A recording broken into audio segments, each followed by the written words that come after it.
and debate and engage in ideas and issues that face our society.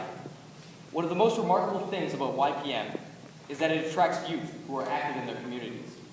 You have spent 5 days challenging yourself to learn and grapple with the tough issues, while your other friends are at home spending their Christmas break watching TV and playing video games. You are all crazy. But as one famous campaign for a fruit branded company once said, here's to the crazy ones, the misfits, the rebels, the troublemakers, the round pegs in the square holes, the ones who see things differently. They have no respect for the status quo. You can praise them, disagree with them, quote them, disbelieve them, glorify them, or vilify them. About the only thing you can't do is ignore them, because they change things.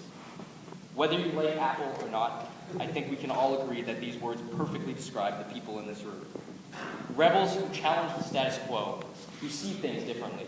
Troublemakers who refuse to be ignored. People who can and will change the world for the better. I was so impressed by each member of the House this year.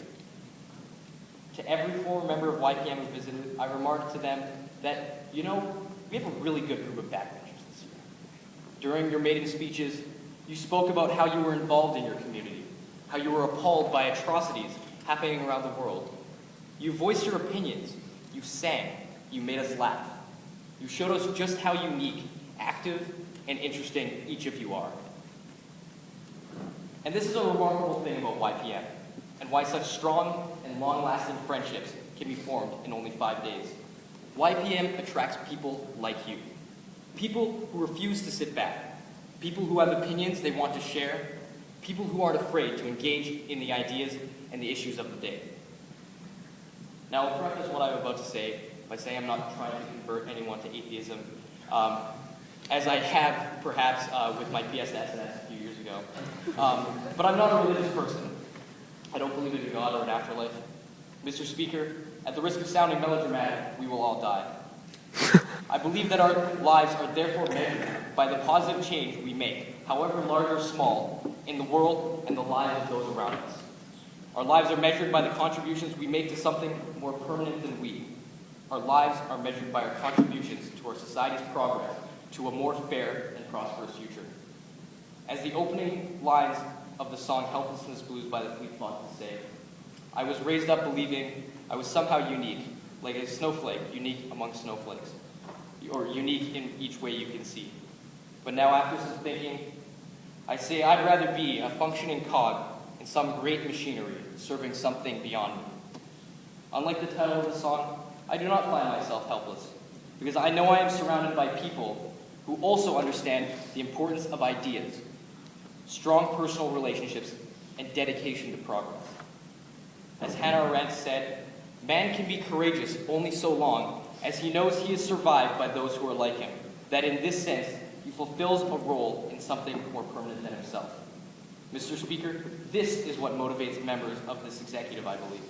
It is the knowledge that a first-year backbencher in this room today will one day stand in this room as premier of the organization and continue the organization and its mission. Mr. Speaker, knowledge is power, and power is freedom. Only with an understanding of our society and the world we live in can we make a positive difference in this world. This requires a dialogue, which is something that YPM provides in spades. The greater knowledge we have of the world, the greater ability we have to break the chains of our animal nature and create a society that is fair and just.